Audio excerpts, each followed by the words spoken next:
Hey, hvad så? Velkommen til nogle video her på min kanal. Øhm, ja, det var egentlig meningen, at jeg lige ville vente, men jeg kom måske lige til at starte en selvmission her med en Asset Lab. Det, det var måske lidt dumt, fordi nu gør jeg så det inde i en ret forholdsvis fuld lobby, 29 andre personer, som der ikke er sådan sygt godt at repræsentere. Så ved du hvad, det som vi lige gør, det er, at vi lige siger Ghost Organization. Men here we go. Jeg skal også lade min... shit, der er en person lige hernede. Ikke se mig. Jeg tror ikke, han har tænkt mig at gøre noget. Okay. Oh my god, jeg slør det med politiet. Men vi får vel bare lige en montage af mig, som er lige klar her, så kan vi komme i gang med sådan selve videoen. Men ses, når jeg er færdig med det her. Han når ikke op for mig. Easy dub. Easy selvmission. 500.000 lige nede i foråret, mand. Undskyld for sproget, men holy shit, man, det er jeg sgu ret glad over. Og ærligt talt, som har prøvet at dræbe mig. Sådan ærligt talt. Fuck. Jeg kunne ikke være mere sur på ham. Men næste som vi skal, det er, vi skal ikke hen til min natklub, det gider jeg ikke. Det er ikke lige nu. Vi skal lige finde ud af, hvor hos W Time Trial det er. Fordi det skal jeg nemlig lige have gjort. Hvis nu lige det går hernede. Hos W Time Trial, den er lige her. Hvad snakker jeg om? Jeg er helt væk. Jeg har alligevel lånt en Toreador. Eller Toreador. Kommer ind på, om man er sådan... Ja, det preferences. Jeg er ligeglad. Jeg er sådan set ligeglad med, om jeg kalder det for en Toreador eller en Toreador, whatever. Det samme, basically. Men den er med siler. Så... Og hun skal lige være i smag med en machine gun. Hallo!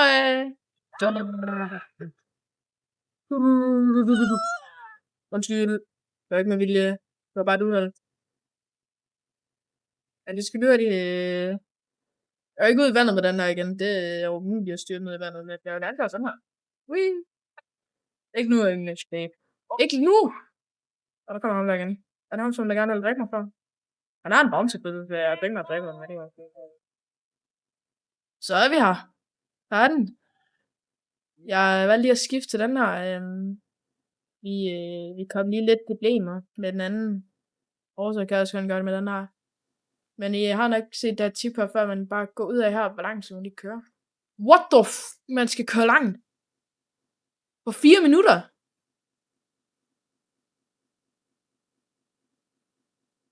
What the f... Go. Jeg kan jo 100% godt køre en hurtigere rute, end det som GPS'en den viser. Bare fordi, at der er der mindre sving. Bremser. Vi vil ikke falde ud over her. Den her bil her, den er så hurtig. Nej, ikke engang bil. Den her motorcykel her, den er så hurtig, og sådan, så god acceleration, at man næsten ikke engang kan høre noget. Oh my god, det er lige der, vi kommer rent faktisk til at gøre det. Holy med mere tid nu. Hvordan gør jeg det der? Ej, det skal jeg sgu lige have props for.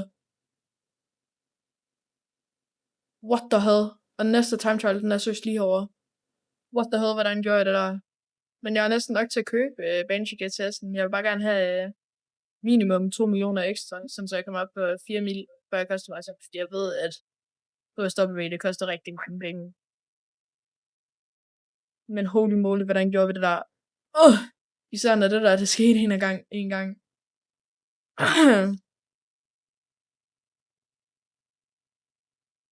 Men jeg klarer lige den her. Det behøver I andre ikke at se på.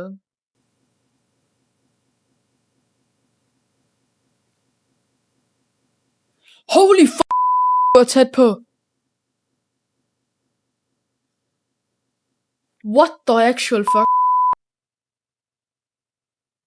Okay, I guess, at vi lige kan tage ned og sælge vores natklub, så skal vi da nok komme op på lidt mere. Så skal vi nok komme over 2 mil. Men holy fucking shit. Det var da sindssygt. Og fordi at jeg ikke lige gider gøre noget, så tager vi lige vores Toreador. Eller spillets Toreador. Eller, jeg vil gerne lige have den ting her. Fordi jeg er for dårlig til at køre der, til at løbe derhen. Sådan. Jeg har faktisk begyndt at spille ret meget story mode her for tiden. Sådan bare sådan generelt, mens jeg ikke har skulle lave videoer, så har jeg spillet story mode. Det er faktisk meget sjovt. Jeg kan helt sikkert anbefale det. Folk, som der har spillet meget online, og som der gerne vil prøve noget andet end sådan der sådan noget mere så progress-rated, som der ikke er online. Ej, ved du hvad? Der er den lidt bedre forklaring. Hvis man gerne vil spille noget, hvor der er sådan lidt mere en sådan rigtig måde, at man skal gøre noget ved, så tror jeg, at story mode er noget for en. Og bare sådan generelt, hvis du har spillet meget online, men det ikke skal gøre det, så er det godt for adventure/story-spil. Højst er godt, at man kan skyde ham der på mig. Skyder du på mig? Det tænker jeg faktisk ikke helt, at du har lyst til, lille ven. Har du lyst til at skyde på mig? Ja, du tænker fandme mig. Det er derfor, du ikke messer med mig. Øj, det var godt nok ærgerligt, at jeg ikke omlægger. Og der er ikke nogen penge der. Men lad os lige komme ind og spinde hjulet. Vores daglige spin. Og så skal vi lige ind og sælge vores natklub. Den er sgu fed. Det er første gang i lidt tid, hvor der rent faktisk har været en pæn bil. Pæn og pæn, men altså sådan en fed bil, som der ser hurtigt ud. Alle de andre gange, der er det bare set sådan grimme ud. Yes. Og så bil. Gold, jeg får bilen.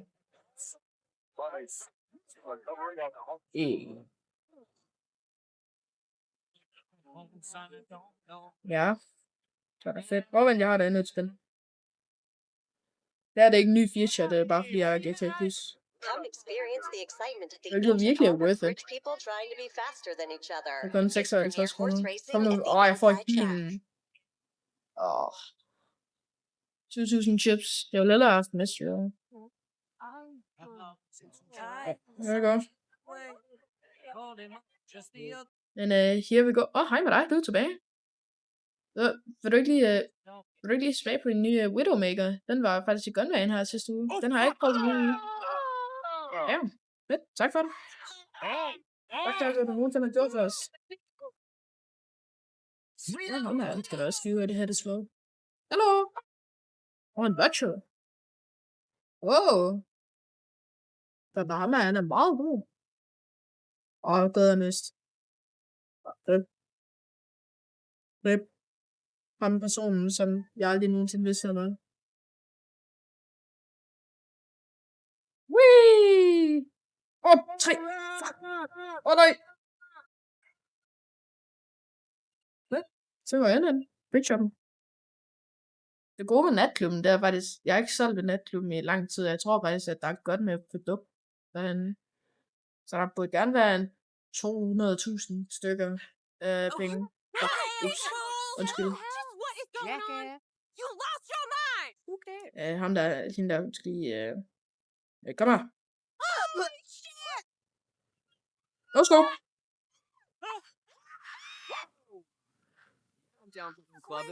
Here we go.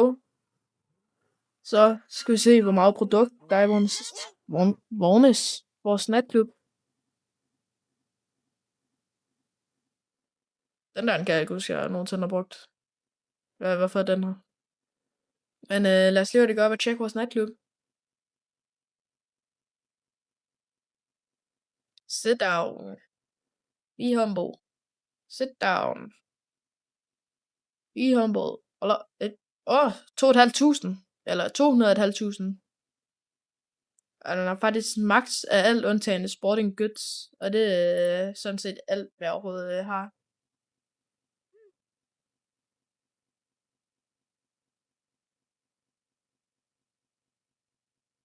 Hvorfor er de her to stadig med væk? Nej, cancel. Nu skal jeg lige dem her. Nå, det er sikkert fordi, at det er dem, som der er fuld, er det ikke? Cargo shipments, cash trading og printing and copying. Men jeg har ikke et document forgery. Men jeg har umiddelbart allerede signet en til den. Jeg skal lige for det. Nå, og det var sell goods. Sell. Here we go. Og det gode ved de her missioner er, at man altid har et sell vehicle. Men den her bad boy her, jeg har ikke mounted en minigun ovenpå endnu. Det overvejer jeg sådan set lidt at gøre. Jeg skal lige finde den første drop. Lad os lige kigge efter 60 eller 30. Der. Der var det. Easy. Jeg ved ikke lige, hvorfor den er fuld dækrøg. Faktisk, den der plov, der er foran, den er virkelig dårlig. Jeg prøver at se, hvis nu jeg kører ind i ham med head-on. Jeg ved godt, at jeg ikke mister så meget fart, men...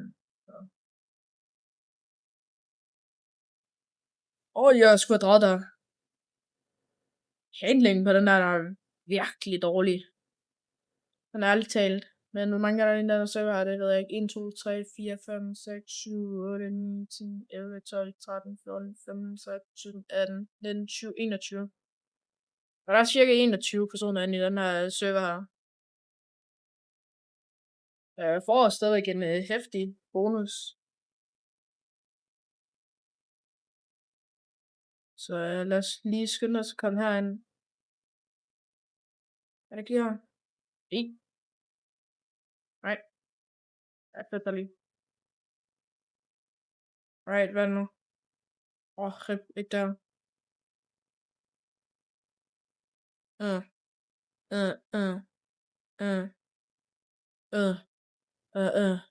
Sådan sidste. Så er den der second drop off. Så er der kun en tilbage efter det. Nej. Nej. Jeg lyver ikke. Jeg sværger jer. Det gør du ikke. Lille ven. Søde ven. Det vil du godt lige lade være med at gøre det der. Om kan da lige lade være. Jeg går væk med dig, mand. Hvorfor prøver han at dræbe mig? Det er Ghost Organization. I'm not going psycho. Hvad, han havde sådan en bounty på sig. Så er der ingen grund til, at han kommer og prøver at dræbe. Jeg skal lige på det. Jeg flytter lige. Vi kan jo alle sammen se, hvordan det går, når han prøver at fight mig. Ikke. Right, let's go.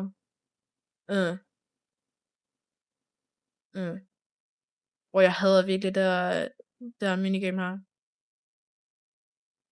Det er så let, og det tager virkelig ikke så lang tid siden, men det pisser mig bare ikke, fordi der ikke er noget skill over det. Og den sidste er også 5 km væk.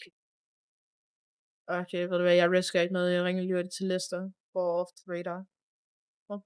Der var lige en der. Ham skulle jeg lige have ramt. Hey there.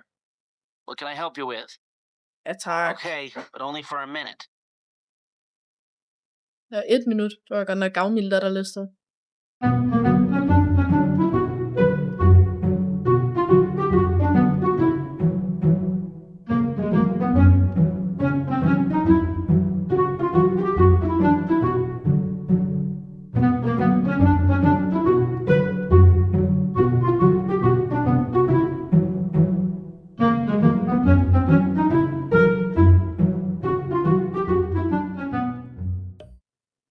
Jeg kommer i hvert fald til at købe GTA 6, når det kommer ud.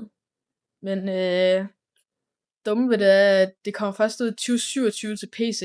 What is it? Til PC, så jeg hænger lidt på GTA 5 i 2 år mere, minimum. Det er lidt irriteret over. Men altså, jeg kan godt forstå det, fordi at på PC, der er det så let at skaffe hacks og mods og sådan noget. Så det kan jeg godt forestille mig, at Rockstar gerne vil have sikret sig, at det ikke sker. Men altså, jeg har det sådan set fint med modder, så længe at det ikke er modder, som der er sådan dumme. Altså, hvis nu det er modder, som du bare gør sådan, så det hele tiden er dag, eller sådan, der giver money drops til, så har jeg det fint med det. Så er jeg sådan set ligeglad. Men hvis det er sådan nogen, som der går rundt og griefer med invincibility og god mode og alt muligt eksplosive guns, som der skyder sådan eksplosive rounds, så bliver jeg virkelig sur. 333.000. Oh! Get out, little bro. Kom så kom. Oj. Oh, shit on. God damn it, shit on. Holy shit. Nå, 2,2 mil. Det er meget godt. Jeg ved ikke lige, hvad der er sket med lyden, men det var det for i dag. Og ikke nu, Tony. Og så ses vi bare i næste video. Peace.